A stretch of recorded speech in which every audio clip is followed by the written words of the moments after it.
Hello दोस्तों, स्वागत है आप सबका PYQ एकेडमी में।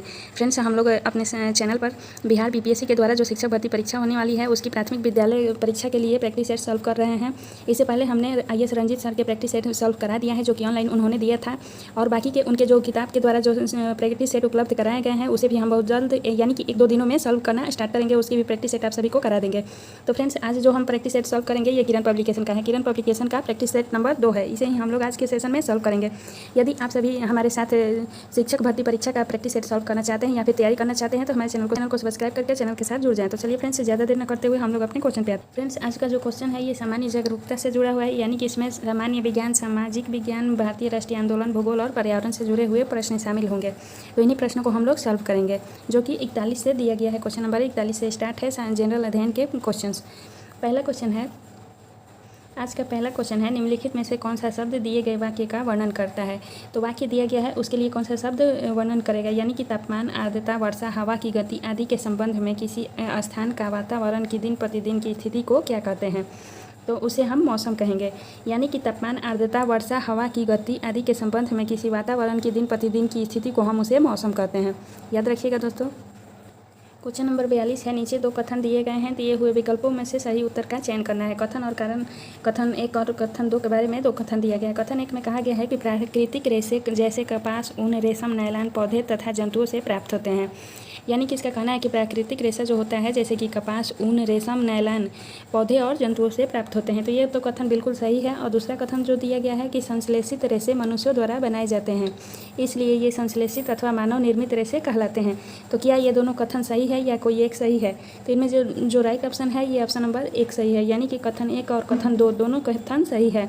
देख लेते हैं फ्रेंड्स, पहला क्वेश्चन सही है, यानी कि कथन 1 और कथन 2 दोनों सही है। प्राकृतिक रेशे जो होते हैं कपास, ऊन, रेशम, नायलॉन पौधे और जंतुओं से प्राप्त किए जाते हैं, और संश्लेषित रेशा जो होता है वह मनुष्यों के द्वारा बनाए जाते हैं, इसलिए ये संश्लेषित अथवा मानव निर्मित रेशा कहा जाता है। अगला क्वेश्चन है, निम्नलिखित में से किसे पीटा जा सकता है और पतली शीट के रूप में बदला जा सकता है। तो इसमें से किसे पीट कर पतली शीट के रूप में हम बदल सकते हैं। तो इसका जो राइट ऑप्शन होगा ऑप्शन नंबर 1 होगा, जस्ता को पीट कर पतली शीट के रूप में बदला जा सकता है। नेक्स्ट क्वेश्चन है, विषाणु से होने वाला रोग है। तो विषाणु से होने वाला रोग कौन सा है। तो टाइफाइड जो है यह विषाणु से होने वाला रोग है। अगला क्वेश्चन देखते हैं। क्वेश्चन है, उष्णकटिबंधीय क्षेत्र में सामान्यतः उष्ण जलवायु होती है क्योंकि इसकी अवस्थिति के आसपास होती है।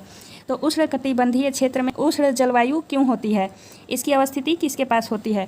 तो इसकी जो अवस्थिति होती है यह उच्च ऊंचाई के आसपास होती है, इसलिए उष्णकटिबंधीय क्षेत्र में सामान्यतः उष्ण जलवायु पाई जाती है। तो ऑप्शन नंबर 3 राइट है। अगला क्वेश्चन देखते हैं, समुद्र और महासागरों की गहराई को मापने के लिए किस उपकरण का उपयोग किया जाता है। तो समुद्र और महासागरों की गहराई को जो मापने के लिए उपयोग किया जाता है वह उपकरण है, ऑप्शन देखते हैं, ऑप्शन नंबर 2 सही है, फेदोमीटर। फेदोमीटर के द्वारा हम समुद्र की गहराई को मापते हैं। ऑप्शन नंबर 2 सही है यहाँ। फ्रेंड्स, अगला क्वेश्चन देखते हैं। अगला क्वेश्चन जो है यह अभिकथन ए और कारण आर से दिया हुआ है। अभिकथन ए कहता है कि कुछ सूक्ष्म जीव मनुष्य, जंतुओं और पौधों में रोग उत्पन्न करते हैं, और कारण आर कहता है कि रोग उत्पन्न करने वाले ऐसे सूक्ष्म जीवों को रोगाणु अथवा रोगजनक कहते हैं। तो यह कथन बिल्कुल सही है, ए और आर दोनों सही है, और आर ए की सही व्याख्या करता है, यानी कि कुछ सूक्ष्म जीव मनुष्य, जंतुओं और पौधों में रोग उत्पन्न करते हैं, यह बिल्कुल सही कथन है। और दूसरा जो दे रखा है कि रोग उत्पन्न करने वाले ऐसे सूक्ष्म जीवों को रोगाणु अथवा रोगजनक कहते हैं, तो ये भी कथन बिल्कुल सही है। तो दोनों कथन सही है। अगला क्वेश्चन देखते हैं, मनुष्य की लार में कौन सा एंजाइम मौजूद होता है। तो मनुष्य की लार में कौन सा एंजाइम मौजूद होता है। तो यहाँ जो मनुष्य की लार में एंजाइम मौजूद होता है वह होता है एमाइलेज। एमाइलेज मनुष्य की लार में मौजूद होता है। अगला क्वेश्चन है, लाखों कंप्यूटर नेटवर्क का एक विशाल नेटवर्क डैश का गठन करता है। तो लाखों कंप्यूटर नेटवर्क का एक विशाल नेटवर्क जो है यह किसका गठन करता है। तो इसे इंटरनेट कहते हैं। इंटरनेट जो होता है यह लाखों कंप्यूटर नेटवर्क का एक विशाल गठन यानी कि विशाल रूप होता है। Option number question number next देखते हैं। अगला क्वेश्चन है, राज्यसभा के 1/3 सदस्य सेवानिवृत्त होते हैं। तो इसका कौन सा ऑप्शन राइट है। तो ऑप्शन नंबर 2 सही है, राज्यसभा के 1/3 सदस्य हर 2 साल पर सेवानिवृत्त होते हैं। फ्रेंड्स, आप कमेंट सेक्शन में जरूर बताइएगा कि राज्यसभा अस्थायी सदन है या अस्थायी सदन है। अगला क्वेश्चन देखते हैं, जो कि अभिकथन ए और कारण आर के रूप में दिया गया है। अभिकथन ए कहता है कि मनुष्य सहित सभी जंतु भोजन बनाने में असमर्थ हैं। तो यह कह रहा है कि मनुष्य सहित सभी जंतु भोजन बनाने में असमर्थ हैं। ये तो बिल्कुल गलत है, मनुष्य अपना भोजन स्वयं बनाते हैं। और कारण देखते हैं। कारण कह रहा है कि मनुष्य अपना भोजन पौधों और जंतुओं या दोनों से ही प्राप्त करते हैं। तो ये कथन बिल्कुल सही दिया गया है। तो यहाँ जो राइट ऑप्शन होगा वह ऑप्शन नंबर। फ्रेंड्स, यहाँ हमें डाउट लग रहा है, पहला ऑप्शन तो गलत लग रहा है, दे रहा है कि मनुष्य और जीव जंतु अपना भोजन बनाने में असमर्थ हैं, जबकि ये क्वेश्चन गलत है। मनुष्य अपना भोजन स्वयं बना सकते हैं, इसलिए हमें केवल आर सही लग रहा है, पर आर सही लग रहा है, ए गलत लग रहा है। किंतु आप लोग देख लीजिएगा आपके हिसाब से कौन सा क्वेश्चन सही होगा। अगला क्वेश्चन है, बक्सर के युद्ध में अंग्रेजी सेना का नेतृत्व किया था। तो बक्सर के युद्ध में अंग्रेजी सेना का नेतृत्व किसने किया था? तो अंग्रेजी सेना का नेतृत्व जो है यह बक्सर के युद्ध में हेक्टर मुनरो ने किया था। ऑप्शन नंबर 3 सही है। अगला क्वेश्चन है, गिरनार की पहाड़ियाँ निम्नलिखित में से किस राज्य में स्थित है? तो गिरनार की पहाड़ियाँ जो है यह किस राज्य में स्थित है? तो यह गुजरात राज्य में स्थित है। गिरनार की पहाड़ियाँ कहाँ स्थित है? गुजरात में स्थित। अगला क्वेश्चन देखते हैं। क्वेश्चन है, शहीदी दिवस किस सिख गुरु से संबंधित है? तो शहीदी दिवस जो है यह किस सिख गुरु से संबंधित है? तो यह गुरु तेग बहादुर से संबंधित है। गुरु तेग बहादुर की जयंती को शहीदी दिवस के रूप में मनाते हैं। गुरु तेग बहादुर जो है यह गुरु गोविंद सिंह के पिताजी थे और 9वें गुरु थे सिख गुरु। सिख धर्म में कुल कितने गुरु हुए ये आप लोग कमेंट करके जरूर बताइएगा दोस्तों। अगला क्वेश्चन देखते हैं, इनमें से किस नदी का उद्गम भारतीय सीमा में नहीं होता है? तो कौन सी नदी का उद्गम भारतीय सीमा में नहीं होता है? तो ब्रह्मपुत्र नदी। ब्रह्मपुत्र नदी का उद्गम जो है यह भारतीय सीमा में नहीं है। अगला क्वेश्चन है, भूमंडलीय तापवर्धन में कौन सी गैस मुख्य रूप से जिम्मेदार है? तो भूमंडलीय तापवर्धन में कौन सी गैस जिम्मेदार है? तो इसमें जो जिम्मेदार गैस है यह कार्बन डाइऑक्साइड है। कार्बन डाइऑक्साइड के द्वारा भूमंडलीय ताप में वृद्धि हो रही है। अगला क्वेश्चन है, कपड़े धोने वाले सोडे का साधारण नाम क्या है? तो कपड़े धोने वाले सोडे का जो साधारण नाम है यह सोडियम कार्बोनेट है। कपड़े धोने वाले सोडे का साधारण नाम सोडियम कार्बोनेट है, याद रखिएगा दोस्तों। अगला क्वेश्चन देखते हैं। क्वेश्चन है, फल एक परिपक्व डैश है। तो फल एक परिपक्व क्या है? तो यह एक परिपक्व अंडाशय है। फल जो है एक परिपक्व अंडाशय है। अगला क्वेश्चन देखते हैं। क्वेश्चन है, बांदीपुर अभ्यारण्य किस राज्य में स्थित है? तो बांदीपुर अभ्यारण्य जो है यह कर्नाटक में स्थित है। अगला क्वेश्चन है, गांधी जी ने 1919 में सत्याग्रह आंदोलन किसके विरोध में शुरू किया था? तो गांधी जी ने 1919 में सत्याग्रह आंदोलन रॉलेट एक्ट के विरोध में किया था, इसलिए ऑप्शन नंबर 1 राइट है। अगला क्वेश्चन जो है यह अभिकथन और कारण के रूप में दिया गया है। अभिकथन कहता है कि बलुई मृदा सुवातित होती है और कारण दे रखा है कि बलुई मृदा के कण छोटे होते हैं। तो कौन सा कथन, क्या दोनों कथन सही है या किसी एक कथन सही दे रखा है? तो फ्रेंड्स यहाँ देखते हैं ऑप्शंस। तो फ्रेंड्स यहाँ जो राइट ऑप्शन होगा ऑप्शन नंबर 3 होगा। एक सही है परंतु आर गलत है। देखते हैं एक क्या दे रखा है। ये दे रखा है कि बलुई मृदा जो होती है यह सुवातित होती है, यह बिल्कुल सही कथन है। और दूसरा दे रखा है कि बलुई मृदा के कण छोटे होते हैं, यह गलत है। बलुई मृदा के कण छोटे ही नहीं होते हैं, थोड़े बड़े भी होते हैं। अगला क्वेश्चन देखते हैं। यह भारत का सबसे ऊंचा बांध है। तो भारत का सबसे ऊंचा बांध कौन सा है? तो यह है टिहरी बांध। टिहरी बांध जो है यह भारत का सबसे ऊंचा बांध है। और टिहरी बांध किस नदी पर बनाया गया है? तो यह भागीरथी नदी के तट पर बनाया गया है, याद रखिएगा दोस्तों। अगला क्वेश्चन है, टेलीग्राफ तार का आविष्कार किसने किया था? तो टेलीग्राफ तार का आविष्कार जो है यह सैमुअल मोर्स ने किया था। सैमुअल मोर्स ने टेलीग्राफ तार का आविष्कार किया था, ये भी याद रखिएगा। नेक्स्ट क्वेश्चन है, इसने स्वराज के लिए अंग्रेजों के विरुद्ध सहायता के लिए विदेशी भ्रमण किया और वंदे मातरम नामक एक समाचार पत्र निकाला। तो कौन है जिसने स्वराज के लिए अंग्रेजों के विरुद्ध सहायता के लिए विदेशी भ्रमण किया था और वंदे मातरम नामक समाचार पत्र का संपादन किया था? तो वंदे मातरम नामक समाचार पत्र का संपादन मैडम भीकाजी कामा ने किया था, याद रखिएगा दोस्तों। मैडम भीकाजी कामा ने विदेशों का भ्रमण भी किया था और वंदे मातरम नामक समाचार पत्र का प्रकाशन किया था। अगला क्वेश्चन है, फ्रंटियर गांधी किसे कहते हैं? तो फ्रंटियर गांधी हम किसे कहते हैं, ये इसका ऑप्शन कौन सा राइट होगा? तो इसका जो राइट ऑप्शन होगा यह देखते हैं। फ्रंटियर गांधी के नाम से हम खान अब्दुल गफ्फार खान को जानते हैं। खान अब्दुल गफ्फार खान को फ्रंटियर गांधी के रूप में जानते हैं, याद रखिएगा दोस्तों।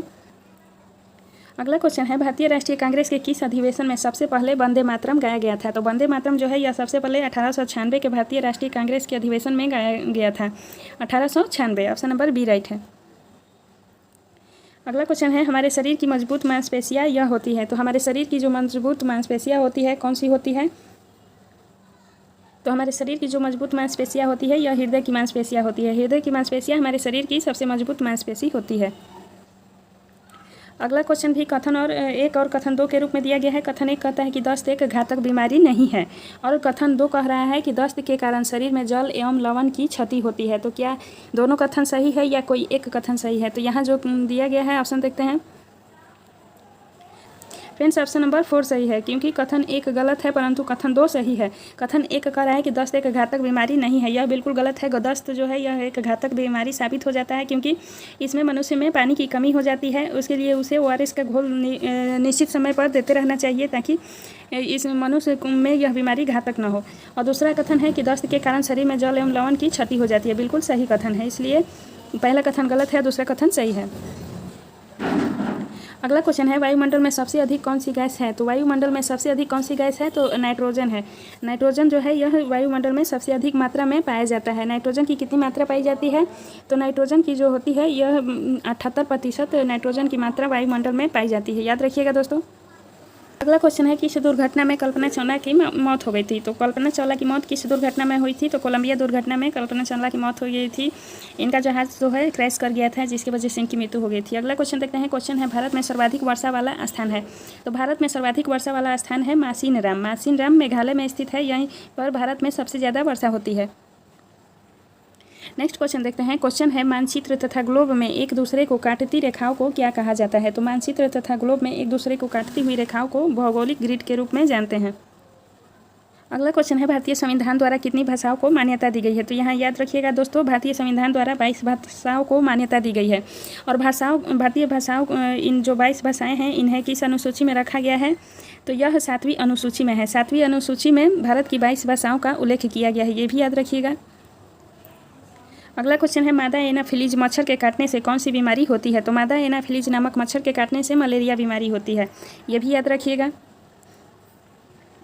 अगला क्वेश्चन है, नालंदा विश्वविद्यालय की स्थापना किस शताब्दी में हुई थी? तो नालंदा विश्वविद्यालय की जो स्थापना है यह 5वीं शताब्दी में हुई थी।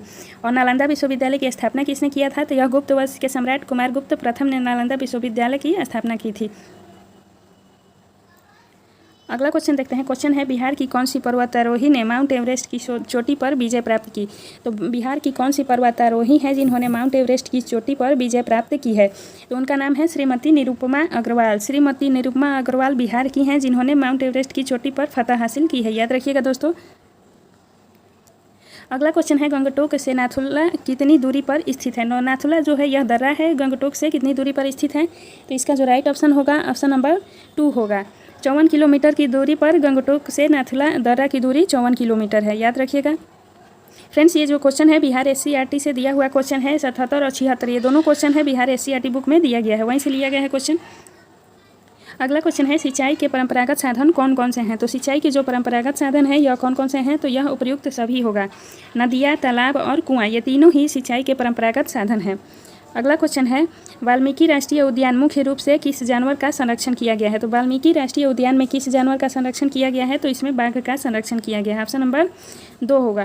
फ्रेंड्स, ये भी याद रखिएगा वाल्मीकि राष्ट्रीय उद्यान कहाँ पर है? तो यह बिहार में स्थित है, बिहार। अगला क्वेश्चन है, मच्छर मनुष्यों को कैसे ढूंढ लेते हैं? तो मच्छर जो है यह मनुष्यों के शरीर की गंध से ढूंढ लेते हैं। मनुष्यों के शरीर से जो गंध निकलती है उसी के द्वारा मच्छर उन्हें ढूंढ लेते हैं।